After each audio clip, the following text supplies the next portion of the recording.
The waters off Fukushima are some of the most fertile fishing grounds in all of Japan. And Captain Tadayoshi Tadokoro has fished them for 40 years. In all that time, he never imagined a catastrophe would not only take away his and his crew's livelihood, but would also turn the ocean into a threat.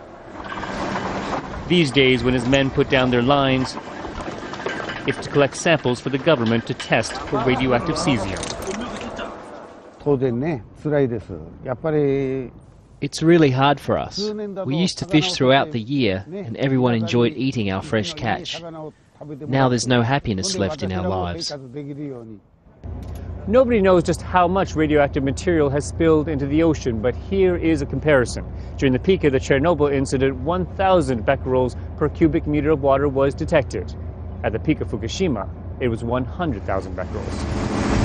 It was first thought currents would swiftly dilute the radiation. At this testing lab in Fukushima, results from the samples of fish are proving otherwise.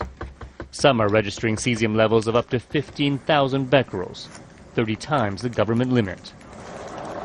And scientists say fish species and other marine life that spend their time closer to the ocean floor are showing even higher concentrated levels, suggesting contamination is seeping into the seabed.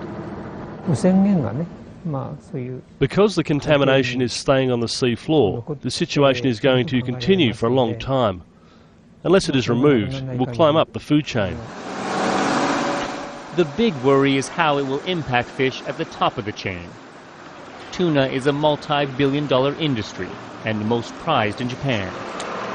Because fishermen are traveling 900 kilometers out to catch the far-roaming species, it's legal to fish for now. But even tuna is starting to show traces of cesium. We're anxious. We don't know how much cesium we will see. We don't think the government knows what to do. Unlike contamination on land, officials say they have no answer as to how to rid the vast ocean of the radioactive fallout.